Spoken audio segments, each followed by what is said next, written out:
Growing a business is hard, but it does not have to be.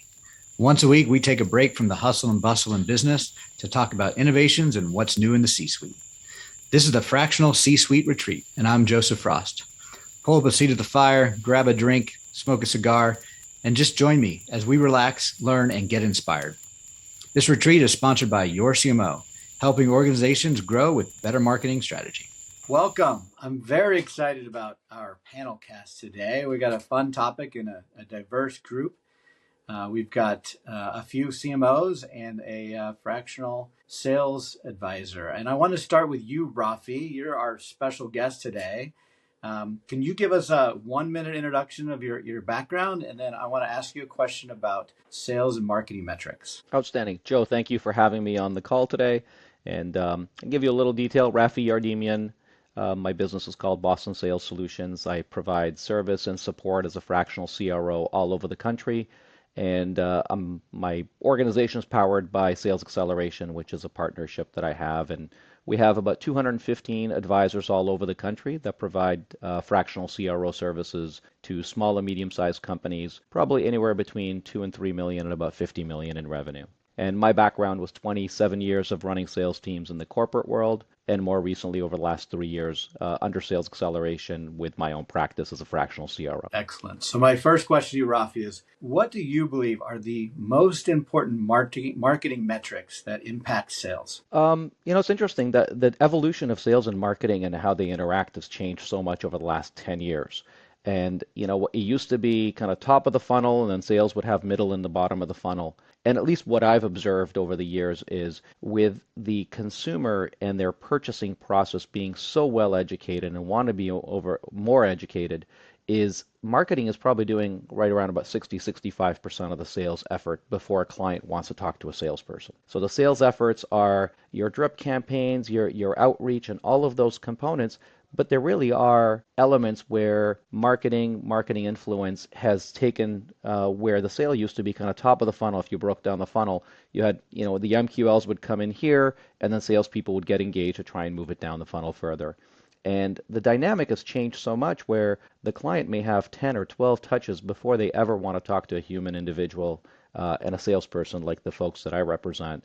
And I think that dynamic, so the marketing KPIs and the metrics, in my opinion, have gotten to the point where they're more than just how many leads and opportunities and MQLs did I get.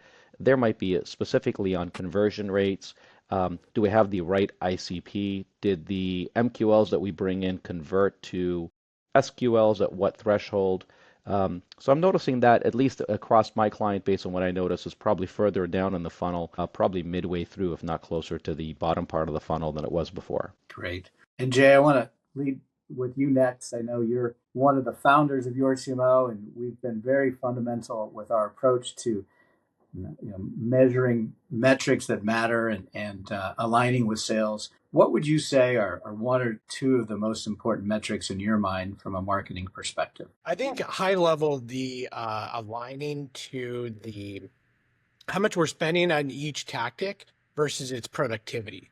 So if 10% of the budget is spent on AdWords, but it's bringing in 40% of the leads and ultimately the sales, then we need to adjust that budget. So I think that is absolutely critical in terms of aligning the productivity. I think the other one is just tracking conversions by channel and by lead source, so that again we know where to go spend more and more funds to get the most productive ROI on the spend. Great. And Dave, you and Aditi were in the call yesterday or a couple of days ago where we talked about this in some length. And one of the things that I pointed out was, I think very important, was lifetime value and using that as a guide for what are the right clients to go after.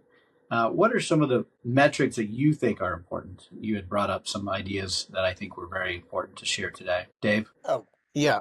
So I wasn't sure if Aditi was going to go on me. So I think return on marketing investment overall, I agree with what Jay's saying. In order to know where to invest your marketing dollars, you need to know how productive they are, what they return. And a big return on marketing investment breaks down into what are we spending to get a customer, what's that customer worth to us, and the ratio of the two. And what the customer is worth to us has everything to do with how long they stay with us and how much they spend. So it's absolutely critical to know which ads, which channels, which outreach opportunities and activities are yielding the best so that resources can be allocated towards those that are most productive and away from those that are less productive. Yes, return on market investment, I think, is the overarching metric that we all need to focus on as business owners and CEOs and sales and marketing executives. Dee, you do a lot of work with demand gen and different aspects of that. What are some of the metrics that you think are very important? Thanks, Joe, for having me. So, what I have observed is it depends on the audience. If I'm reporting to a board or to the CFO, CEO, or CEO, it's very different. We up level the metric. We talk about return on investment on marketing. They may be having a charter that from our revenue goals this year, one third is brought in by sales, one third is brought in by MSPs or partners, and one third is contributed by marketing. So, are we measuring up in terms of pipeline created by marketing?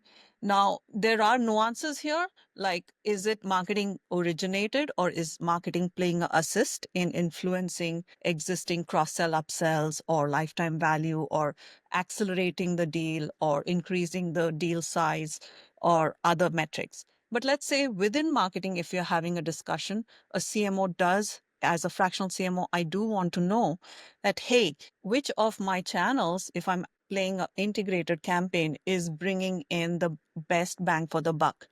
Maybe some channels I know going in are going to be the quarterback and some are going to be the assist.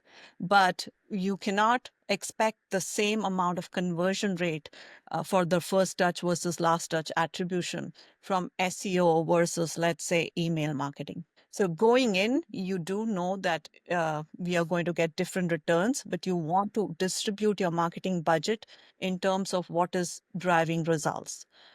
So I think it matters what audience we are talking about versus what channels we want to, as marketing people, nerd out and dive in and find out, like, hey, what's working? Where should I spend on events because sales wants to go for them, or do events not really bring in much and I go for digital, etc.? Yeah, that's a great point. Rafi, I know we talked a lot about customer acquisition cost when we were talking about this internally. How does sales look at that number? Or is it a number that is on your radar when you're looking at overall marketing and sales expenditure?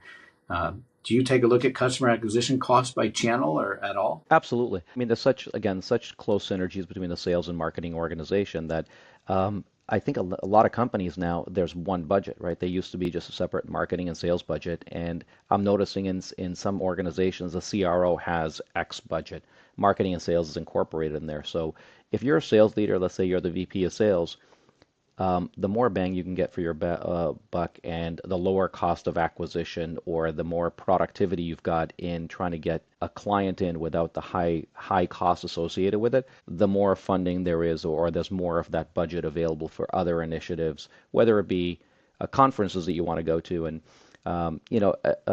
Aditi made a really good point there, which is the marketing influenced revenue. I know that's another one of those items that we look at very closely is, I've had organizations I've headed up sales for, and the responsibility across the board was, 65% marketing influence revenue was the top line. So if I had a $50 million revenue number in the organization, I happen to be their CRO, but just responsible for sales. My counterpart in the CMO seat, the requirements there was 65% marketing influence revenue. And that could be things like conferences we went to.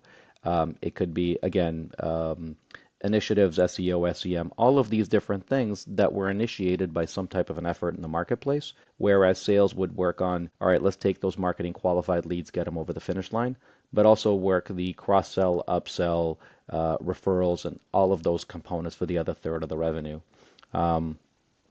So customer acquisition cost is a component that's really important now to make sure that we're getting the biggest bang for the buck, and we're spending our time and effort in the best places. So it could be conferences we're going to, right? I've got 3 conferences coming up, and really, really digging in and making sure that we have an understanding. Is this conference somewhere that we're going out there for brand recognition, and we have our existing customers there? Are we using it much more for a relationship, and you almost have to be there? And if so, what's the spend? what's the organization willing to put towards getting your brand out there versus other shows that might be measured based on the number of leads that we have, the MQLs, and what type of conversion we got in there. I'm going through that right now with a client that, partnering with your CMO on actually, Joe, as we've talked about. Marshall's going to be joining me in that engagement, and we're going through that right now, which is we've done 7 or 8 shows in a year. Are these really where we need to be playing, or are there better utilization of our funds or other shows that we want to go to? And that all comes back to that customer acquisition cost and utilizing your resources the best you can. Jay, what's your take on customer acquisition costs and how to influence it from a marketing perspective and a sales perspective? So I think cost per acquisition goes back to identifying your ideal customer and make sure you're targeting them with the right messaging, the right pain points, and also understand where they are in their journey. Are they in the awareness? Are they in consideration? Are they in real decision point, making? Because it's going to influence the productivity of each of those channels and each of those tactics, depending on where the journey is. So I think if we're overspending on things that are upfront and we're not getting acquisition out of that acquisition, it may begin to fill the funnel with a lot of things, but if they don't move through the funnel, the acquisition cost is just going to be out of whack. And so that's where I think marketing can really influence it. And then I think in terms of the funnel, even if sales is taking the lead and it's a long sales cycle, how can marketing help sales move that through the funnel to get to the end during a long sales cycle? Because you need to keep them top of mind. You need to keep them. Managed service provider is a great example where they may have a lead that doesn't have a come. So then how do you help the sales team stay top of mind until you get close enough to really engage and potentially convert them? So that is a couple ways sales and marketing can work together. Aditi, do you have a take on customer acquisition cost? Yes, I have this impression since my company deals with both marketing and sales, it's actually straddling both worlds, that AI is upending a lot of the costs that are associated. For example, there are channels which are very cost effective, like email marketing. You just buy a list, do a lot of nurture streams, cadences, and go with it. There are channels like SEO. If you do it right, it's bandwidth intensive, but costs very little money, content marketing. There are channels where it's a lot more pay to play, like Google ads and LinkedIn ads. Every channel has a different cost per lead or cost per acquisition. But when you think about it from a blended perspective, that if a company needs to have a certain cost per acquisition target, how do you mix these channels so that you can stay within the blended thing and get to your revenue goals within that? Maybe you up the portion of work you're doing on emails, but if you have the luxury of a better cost per acquisition, you spend more on a channel like LinkedIn, which is expensive, but will get you the right quality leads. Similarly, I feel like with AI and productivity, let's say you're spending on telemarketing for appointment setting versus using AI SDR or a fractional SDR, but you're enabling him with AI tools for outreach and productivity that really reduces the cost of conversion from MQL to SQL, band qualified.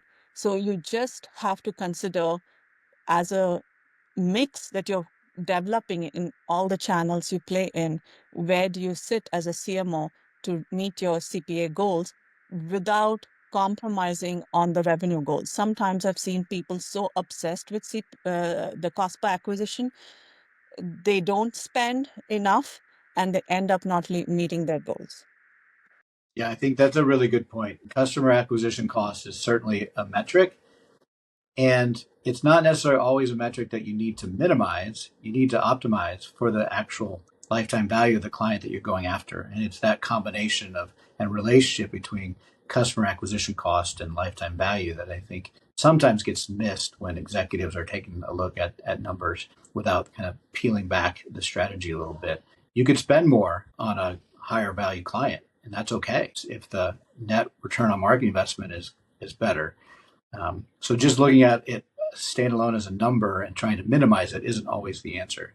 Dave, you got any thoughts on that? Yeah, I wanted to make the distinction between kind of goal numbers and diagnostic numbers. So I think return on marketing investment is a good thing to set goals around. But there's also diagnostic metrics where you're looking at your funnel and you're saying, where's the drop off and where's the opportunity to optimize? And so, I had a client that had a maid service and we were getting 10 inquiries a day where they'd go to a website and get a quote and then nothing ever happened. And so we put a campaign together to actually go out and retouch those people. These are people that we had invested money in bringing them to the website and then they were going dark. And so it was very important to figure out in order to reduce our customer acquisition costs. One way we looked at the metrics and we found where were they dropping off, and they're dropping off at this point between the quote and the sale.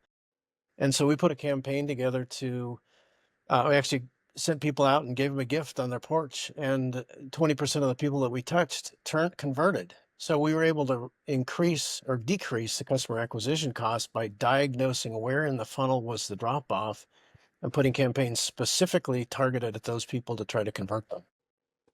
Yeah. I think it gets back to lifetime value for me. It's always the key number, in my opinion. And one of the ways to increase lifetime value is upselling. Another way is retention. And I'd be curious, Raffi, from your perspective, when you look at lifetime value from an upsell or retention standpoint, how involved are you as a sales leader in addressing that area of the lifetime value? Because it's usually post sale, and you're on mute, Raffi, so you can feel free to unmute yourself. Sorry. Yeah, great question. Sales has multiple different components, right? You've got prospecting and upfront, so whether it be through marketing efforts or you've got an SDR, BDR going out there and doing the outreach. You've got your sales process, and then you've got your post sales, like you mentioned, Joe, which is land and expand strategy. And it depends on the sales organization, right? It depends on the product service that you've got. A lot of companies are predicated around that land and expand, right? Software sales, for example, SaaS sales, freeware to convert to paid, change them from one subscription to the other, prove yourself, and then move them out there. So depending on the actual sophistication of the product, it holds a lot of value, right? And going back and doing the analytics to say, well, what does it cost me to acquire a customer? And back to your point, Joe, which is what's the lifetime value? And I heard somebody talking about the MSP space earlier. I've got some good experience there. I've got 4 or 5 clients that operate in that too. It's when we try and factor in things like sales compensation plans, we want to take into consideration on the surface, if you give a salesperson, let's say 1 month of MRR as their commission, somebody might say that's a lot of money. That's 1/8 of my first year. But if you look at the lifetime value in the MSP space specifically, the average customer doesn't change MSPs. It's a larger lift. So if you go to 4 or 5 years and you say, for this sales rep to help me land this client, I'll go ahead and pay $1,500, $1,800, whatever the 1 month MRR is, because you know your lifetime value and your profitability of that deal continues to go up. And that's a perfect example of a place where you do that land and expand, right? You've got the client, you can sell them additional cybersecurity solutions, additional equipment, wireless platforms, all of these other software platforms that you've got. But you can only do that once you land and you have the client. You can prove to them that your level of service is at a superior level than the options they had before or that they looked at during the review process. And again, all of that leads back to if you have the good, really detailed analytics, I think Dave was mentioning that earlier. If you've got the details in the analytics to find out exactly what the lifetime value is and to a point, and also the lifetime value based on the channels you're utilizing, right? Obviously referrals from existing clients have a higher close ratio and probably a little bit higher lifetime value, whereas conventional methods of, Google AdWords and other things where they don't know your brand that intimately, they're looking for price points and shopping around. The lifetime value and the acquisition cost might be a little bit different, and those are key components to be able to figure out where you're spending your biggest bang for the buck. Aditi, you brought up a good point where the audience matters when we're talking about metrics. If we think about that CEO or that owner founder audience, Jay, you work a lot with founders and CEOs of companies that have been around for a long time and are scaling. How familiar are they, in your experience, with these types of metrics and conversations around metrics? They're not. I mean, they're really not. They don't think in whether it's the big picture metrics that we've talked about, or even the tactic level, or even the ongoing metrics, and understanding how lifetime value grows, whether you're upselling or keeping a client longer, and how well you're delivering your service to keep them and growing that relationship. They aren't looking at it that way. They just grind, get a deal, get a deal, get a deal. And unless you really kind of surgically go in and start thinking about these metrics, you can be chasing all the wrong things. And one example is lifetime value. If you're not delivering the service well, first of all, they're not going to stay as long. Like in the MSP space, they're going to leave sooner. And it's also going to hurt your brand promise. The brand promise, this experience that people have with your brand, is going to hurt future sales if they don't love it. If they do love it, then they're going to have more referrals, like Raffi said. They're going to be better referrals. These are going to be brand champions, which then in turn brings more people in and improves your cost per acquisition. So it's this cycle that people just aren't thinking about fully, and its total impact on revenue. They think about the revenue. They really don't think about the things that are ultimately driving revenue. And thinking about revenue is kind of a lagging indicator rather than the leading indicator. So everybody needs to start thinking about it, because that's what really drives the revenue. Dave, in Yeah. your experience, you want to add something? No, I Go was ahead. going to throw in on that. And so to add a little bit of color to this, I had a client who really, when we engaged with him, he's like, I don't invest in marketing because I don't know how to figure out what my return is. So the fact that he couldn't measure it was keeping him from doing the things that he knew he needed to do in order to grow his business. So he had just kind of thrown up his hands and said, I don't know how to measure the effectiveness of this. I'm not going to invest in something I don't know how to measure, as a good businessman should. But it had him completely stuck, and his growth plateaued because he didn't know how to invest or where to invest or why to invest or how to measure what he's getting back. If I could add one thing Go to ahead. that, Joe, if I can, this brings up a really good, interesting element, because when clients don't know that, their knee-jerk reaction is, well, I can hire a salesperson. It's black and white. They either sell or don't sell, and the scorecard is a shorter window. I was having this discussion with a couple of different clients that I have, and I said investment in marketing to the client in some cases seems to be their 12 to 18-month horizon. So they're in their mind, at least in the world of fractionals, we have to educate them.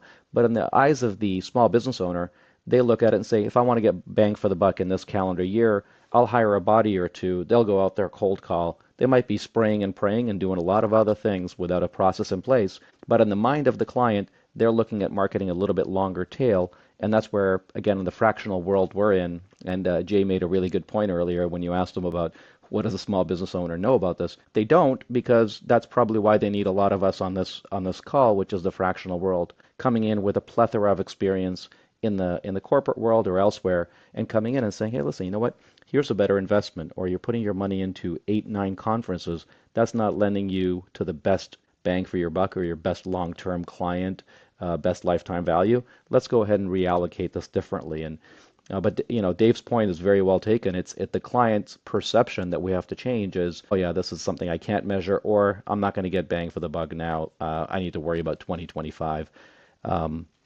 It's a very difficult element to overcome.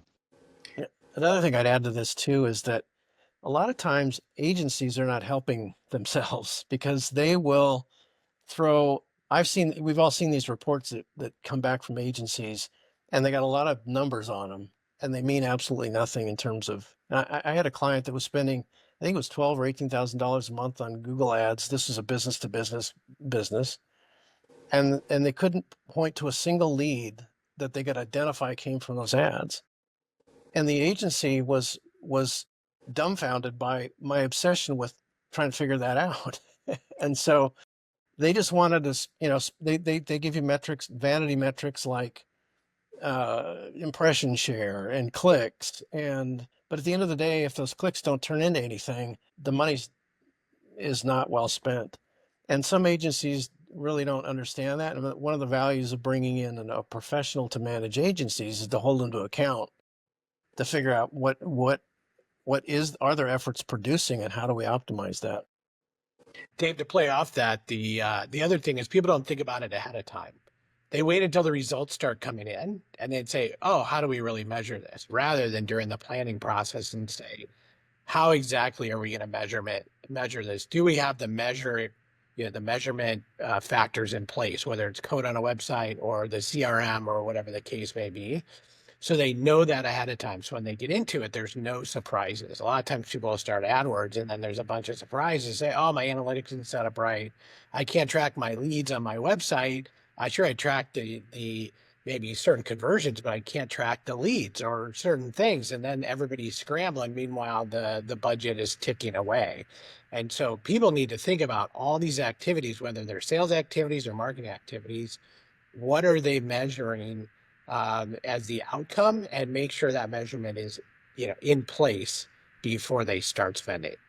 Aditi, you have a unique perspective. You have an agency that you own as well as you operate as a fractional CMO. So, what do you say about agencies and metrics? So I've been with a lot of different series companies, even stealth mode, when they first get their funding and all. So as you say, the first instinct is to get a salesperson, right? Um, I do like that because there'll be somebody to field my leads. But what I tell them is every salesperson has a Rolodex that dries out. So how can marketing come in and prime the pump so that we can do the one is to many while your salesperson comes in and goes through his industry contacts within 3 months? So how can we enable your salesperson with meetings and schedule meetings for him, qualified by the SDR team, so that he looks good and sales is more effective? So this actually perspective has helped me as an agency who's doing Google ads, LinkedIn ads, etc. Let me say that when you spend a lot of money and you get like 1% of the traffic converting, right, which is the case in most places, then you try to say that 1% as the result. But actually, 100% of the traffic that comes to your website, the owner doesn't see or the client doesn't see. And using the new person level AI tools, you can show them today with Google Ads, I got you 100 people to the website. Here are 30 of those, only 1% converted. So you do see the lead. But these 30 people, can somebody drop a cadence of voicemails, LinkedIn requests, email series, and to do some remarketing to them so that we can convert them? So immediately he sees that I got brand new traffic. What did they do on the website? They were relevant traffic. He's engaged. He knows our brand, and maybe he was not band qualified, but he didn't fill out a form. But the value of that spend on Google or LinkedIn is more. But to go back to an earlier point, I have had clients who have multiple lines of business with different deal sizes and different acquisition costs. What we solved for them is go in with the line of business which is easiest with the smallest sales decision-making panel. And then once you put your foot in the door, expand into the higher item, which is easier to do once you have them as a client. So that meant a low cost per acquisition, but a higher deal size eventually over the lifetime of the client. That is how we reduce the CAC for going into a client, but do cross sell to different lines of business.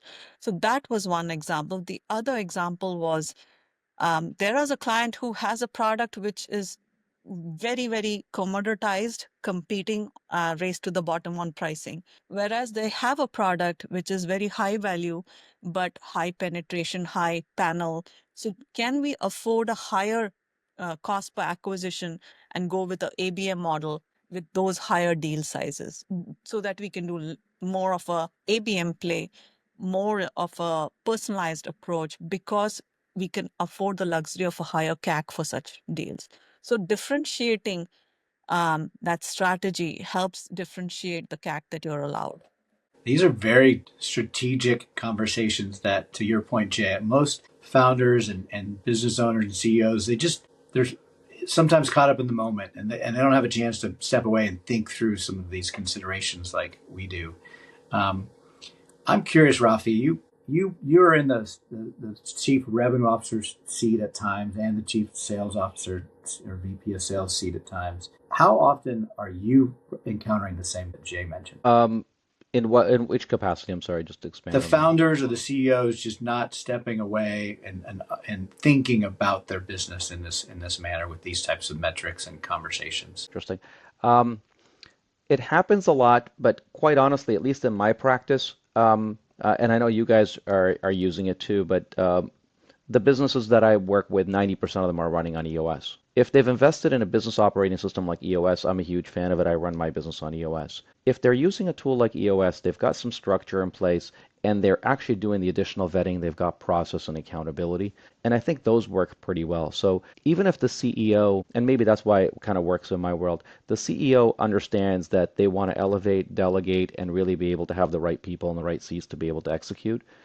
Which is a perfect scenario like the engagement I mentioned to you earlier, Joe, that partnering with your CMO and having the right resource come in here because the client in this capacity realizes that, you know what, I don't have that skill set in-house. I certainly can't do it. I don't want to be a marketer. I definitely don't want to be sitting in a sales seat and actually manage salespeople on a day-to-day basis. And that's where, again, this world of the fractionals comes into play. And if they've got the infrastructure built out well and they're running on an EOS or scaling up or any other business operating system, it works well. But generally, the ones that realize that they don't have that skill set, they don't have the experience themselves, nor the desire, right? That's the other element is, the conversation I had with that CEO specifically with the client that we're going to work on together, I just finished talking to him actually about 40 minutes ago.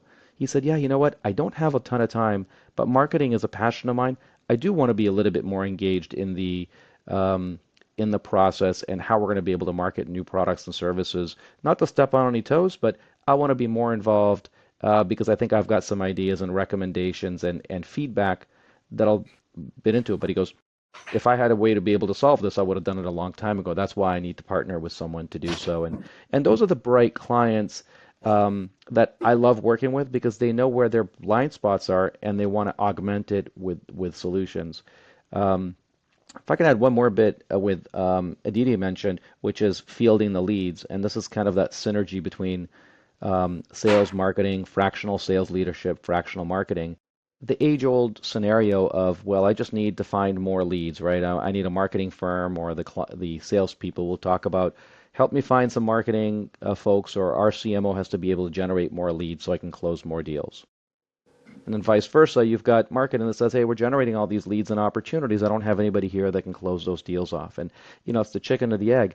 And that's why having that unified front, and I loved how Aditi said, having somebody in there, having salespeople, if they've invested in sales, can help the projects, the campaigns, and all the work that I've done come over the finish line. Because if I'm going to turn those over to the business owner and they're not trained and know the science of sales, they're going to presume that the return on investment, in my case, my monthly fee and the work that we've done, is not anywhere it should be. And vice versa. If you've got, you invested in 5 or 6 salespeople and you create this great pod, you hire a VP of sales, and there really is no engine to help bring in that top of the funnel opportunity, same thing. The investment doesn't pay itself off. So you have to have both of them to be able to make this really work. And I think that's where really good, bright business owners realize where they need that help, and hopefully they hire folks like you guys and myself to be able to help get through that. I want to add a little bit of something to what you're saying because there is often silos between sales and marketing. And one of our principles is sales and marketing alignment. And I had an interesting conversation recently with a sales fractional, and their company noticed that they used to have kind of the situation where marketing would drive leads to a website, somebody fill out a form, they have an appointment setter contact them, get an appointment set up, and then the salesperson would take it off from there. They recognized that with these days with automatic scheduling, they could eliminate the appointment setter by just putting a scheduling link instead of the form. But then what they observed was that people wouldn't show up to the meetings because there's not as much engagement. So that's a dynamic that you have to have sales and marketing talking constantly about to say, oh, we've changed this tactic. What's the result? Oh, well, sales is now seeing more people sign up for meetings, but fewer people show up. So now marketing has to nurture those leads back to get them get them to another meeting. So there's a dynamic there, the dynamic feedback loop that needs to happen between sales and marketing in order to make this all effective. Well said. So I was going to add that marketing now has a bigger role to play in enabling sales. It's not just to help sales who are farming, but also sales who are hunting. So people who are waiting for inbound leads to fall and then qualify is how I define farming. If you're doing an outbound motion and marketing needs to assist in creating that air cover, enable sales to do that hunting as well. So I think that is a motion that I have helped with clients because otherwise they were not efficiently using a lot of their sales manpower. So I think it's a symbiotic relationship to Rafi's point, and role of marketing is not about tossing leads across the fence and washing their hands off anymore.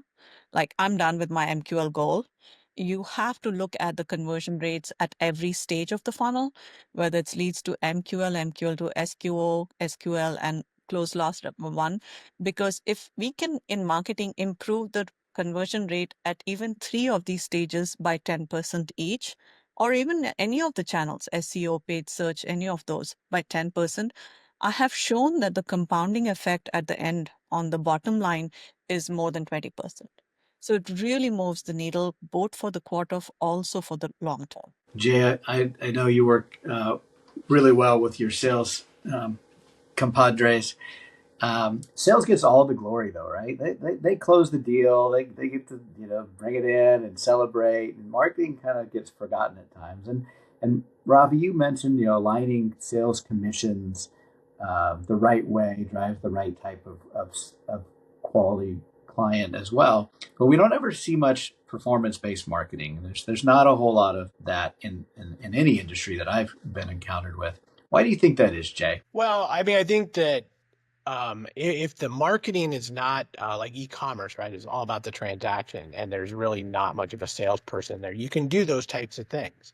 But when you have a sales, counterpart and you have a sales process, you need to get to the finish line. You need to generate revenue in order to pay out a commission. And so kind of the attribution, right, of the left touch is sales. And so therefore you give credit to that. I do think there are ways, and I have seen ways that if everybody is working together to move that lead all the way through the funnel, even though sales might finish it, it might get a bigger chunk of the commission, but you do give the marketing team a commission for that sale. So there are ways to do it, but it only really works when sales marketing are fully integrated all the way through. And you're looking at every lead and where they are in the process and how marketing supports moving that through is really the only way it'll work. But it can happen if you're creative enough. Rafi, what do you think about that?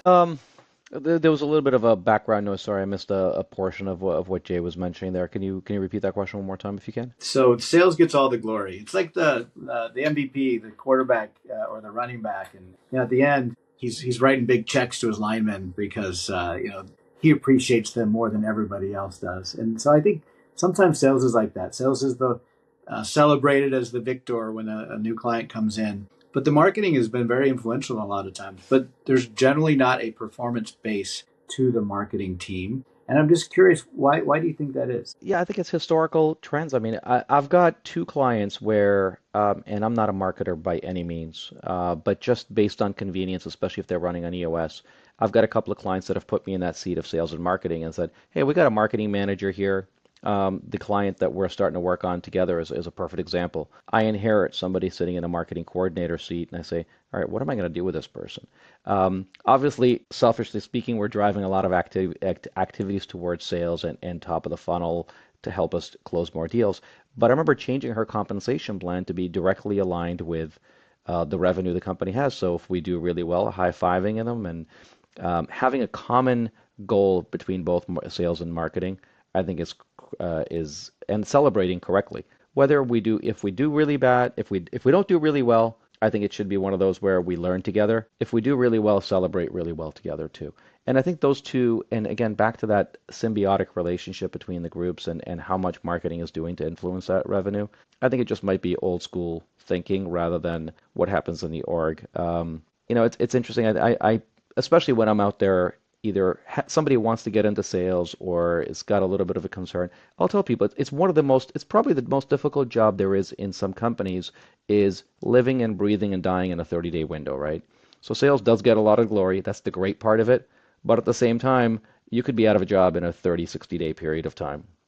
Let me plug my plug in here. Sorry, I was going to lose my power. So you get a lot of the glory, but you also have that risk associated with I might be out of a job in 30 or 60 days. So the yin and the yang. In marketing, a different story. I think you can actually have a little bit more runway. You got your campaigns, you've got some additional elements.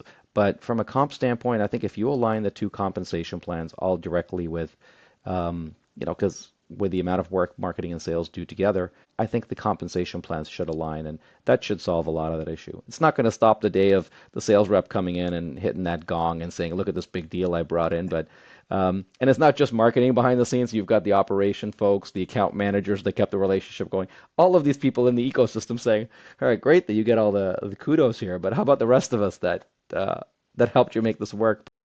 Um, it is what it is. I haven't been able to solve for it yet, other than comp. Well, I think that's a good segue. So if we wrap this conversation up around metrics that matter, what would be the metric then? And I'll start with you, Dave. I'll give you a second to think about it. That if you were going to attach a marketing commission around, what would be the one metric that you think would be meaningful to the marketer and most meaningful for the business? If you had to pick one metric. That's a tough one. I think it's situational. Because kind of this topic we're just touching on here, there's a lot of risk in marketing, as Raffi pointed out. And if you're trying something new, you got to measure that a little bit differently than if you're doing something, maybe optimizing or enhancing something you've been doing for a while. So I sometimes look at marketing as a social experiment. You put something out there and you see what the response is. And hopefully, hopefully we get lucky and we get the response we want. But many times there's something that we didn't understand about the market that we need to understand in order to make it work. And it takes time and it takes iterations and it takes learning. And so I guess I've been with clients where we're trying something new for the first time, and it's like metric is get any response at all.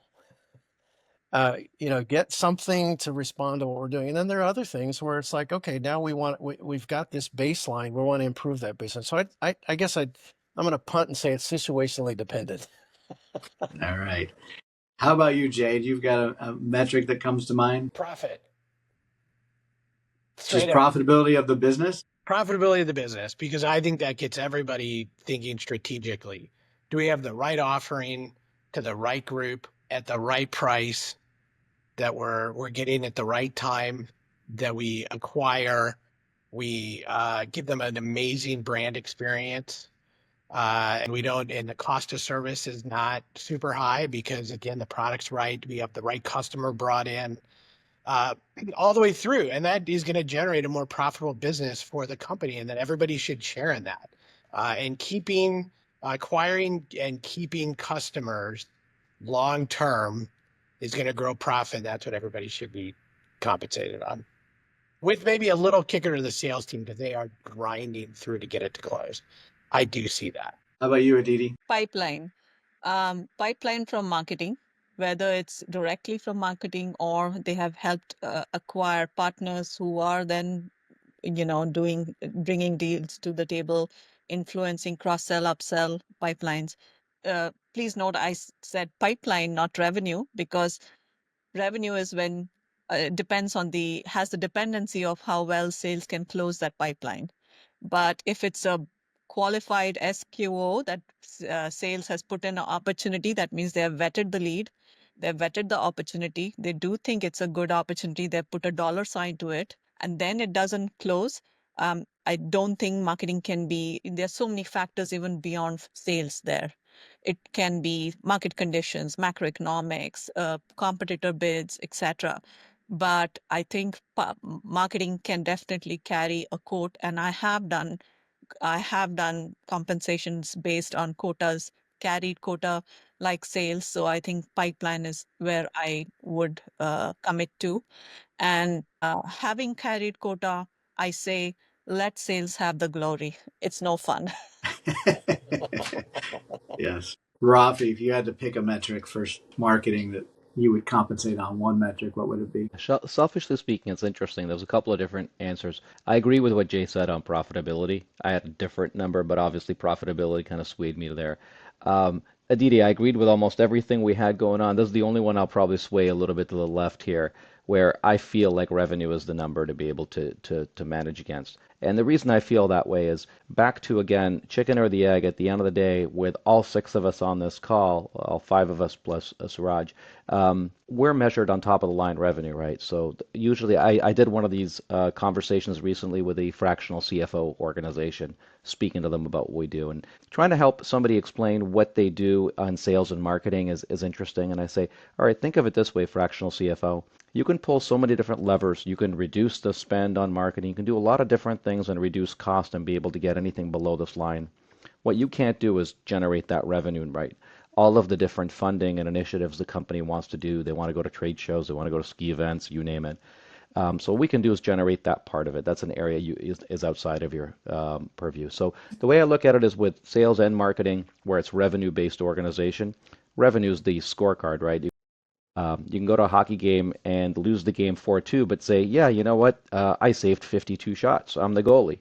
Well, that's fine, but at the end of the day, we lost the game 4-2. So the scorecard and the score is always going to be the most important thing. And so if all of us are rowing in the same direction, it has to be revenue, profitable revenue. So Jay kind of convinced me a little bit more that I was probably veering a little bit more in the selfish world of revenue, but profitable revenue is what I think everybody should be measured on. And then I think then that's when we're all high-fiving and celebrating together and getting this client to move forward even more. At the very least, down to the contribution margin, right? The owner may have a bunch of overhead that they like throwing into the business that affects profitability, at least down to contribution margin, because that's where everybody can play and keep driving that profitable revenue. So at Yeah, least to no, the I, contribution margin. I agree, Rafi. So there are plays where marketing is called in because leads have gone stale, and for whatever reason, they have not converted to revenue. They've not been lost, they're just stale. So I've done campaigns around that, and I've done even campaigns where nothing is moving after that pipeline was generated. And so, how do you accelerate the deal? How do you get them to take another meeting or another conversation when the timing is better? So marketing does have a role beyond pipeline and is a joint goal, but uh, being measured for a quota marketing has some dependencies. Yeah. If I had to come up with a number, I would probably create a new number, and it would be something like lifetime value divided by total marketing and sales costs. And that number, that metric, would be where I think marketing could drive a lot of value if I'm focusing on it, and it generates revenue as a result. And it's inclusive of sales, so there has to be alignment and optimization across sales and marketing. That would be the number I'd probably pick and push hard for compensation around that. All right. Well, I really appreciate each of you and all your time today. And I think this has been a great discussion. Thank you for our listeners for paying attention. And if you want to reach out to any of these individuals, you can find their information in our show notes. But real quickly, Rafi, what would be the best way for somebody to reach out to you if they want to learn more about what you do? Yeah, and a pleasure being on here, Joe. Thank you. And thank you everybody else for having me in here as kind of the token sales guy. So I appreciate that. To reach me, LinkedIn's probably one of the best places. Raffi Yardemian, you see my name there, or my website, or email Raffi@salesacceleration.com, and happy to help in any way I can. And Aditi, Jay, and Dave, I know people can reach you at your first names at yourcmo.com. Do you have another preference for them to reach out, Aditi? LinkedIn or my website. Yeah. Jay? Yeah, your CMO is as easy as it gets. Dave? Yep, that or LinkedIn. Yep. All right. Well, thank you very much. And to our subscribers, make sure you, our listeners, make sure you subscribe. And See you next time. And that's a wrap. There's another successful episode of the Fractional C-Suite Retreat. See our show notes and more episodes at fractionalcsuiteretreat.com. This podcast is sponsored by Your CMO, helping organizations grow, save time and money with better marketing strategy and fractional execution. Visit them at yorcmo.com, yourcmo.com. Spelled wrong,